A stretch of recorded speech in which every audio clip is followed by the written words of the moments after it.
Mukunda jewellers మొట్టమొదటి factory outlet ఇప్పుడు కూకట్పల్లి, కొత్తపేట్, సోమాజిగూడ మరియు ఖమ్మంలో. ఇప్పటికి ఈ సాంగ్ ఎప్పుడన్నా ఇంట్లో పాడుతుంటారా మేడం కోసం అయినా కానీ? నేనే పాడినా, అది వస్తుంటుంది కదా ఈ జాబిల్లి కోసం ఆకాశం ఒక 2 లైన్స్ గుర్తుందా?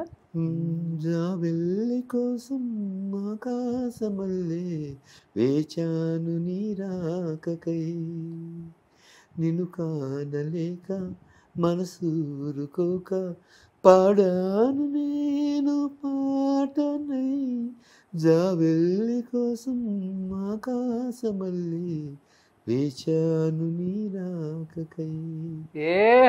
ఇప్పుడు దాకా మన యాక్టర్ భానుచంద్రన్ గారిని చూసాము, ఒక్కసారిగా చూడండి పాట అనగానే ట్యూన్ చేసుకున్నారు మిమ్మల్ని మీరే.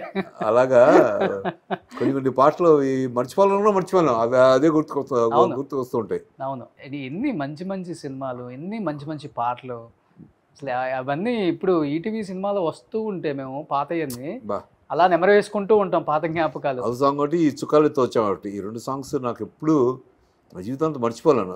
గుర్తుందా? చుక్కలతో చావే ఎన్నెల్ని కాచావే, ఏడబోయావే ఇన్ని ఏళ్ళ సుక్కల్లో నిన్ను నిడిచానే, ఇన్ని ఏళ్ళ సుక్కల్లో నిన్ను నెతికానే, చుక్కలతో చావే ఎన్నెల్ని కాచావే ఏడబోయావే. అసలు ఇళయరాజు గారు ఆ కంపోజిషన్, ఆత్రేయ గారు ఆ పాట రాసే విధానం, అసలు జనరల్ గారు దాని డైలాగ్స్. సార్ 1980s రీయూనియన్ ఉంటుంది కదా, అవును, అందరూ డాన్స్ లేయటం చూసాము. మీరు ఎంత బాగా పాడతారు కదా, మీతో సాంగ్స్ పాడించుకుంటారా? అందరూ కలిసి పాడతాం. ఒకళ్ళు అక్కడ ఎవరు హీరోస్ కాదు, అందరూ పసిపిల్లలాగా ఒక్కొక్కరు స్కూల్ ఒక్కొక్కరు రిటర్న్ అనమాట. నువ్వు ఇచ్చే నువ్వు ఇది పడు అంతేకాని ఆడెవడైనా సరే, ఏ హీరో అయినా సరే, ఏ హీరో అయినా సరే, అందరూ సమానం ఆ రోజున, అంతే ఈక్వల్గా.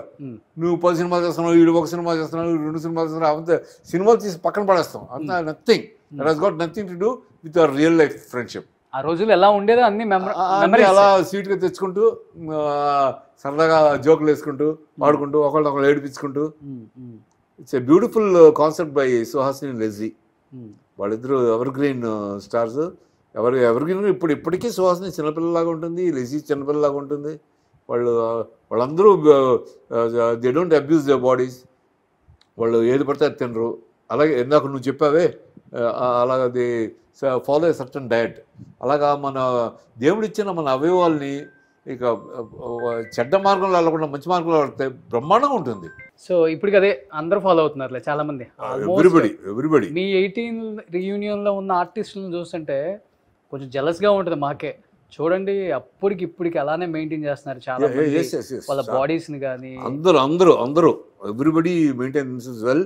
అండ్ వాళ్ళ అంటే మేము కలుసుకున్నప్పుడు మా బిహేవియర్ పాటర్స్లో కానీ దేంట్లో కానీ అసలు తేడా ఉండదు. అందరూ అలా జాలీగా అలా కబుర్లు చెప్పుకుంటారు.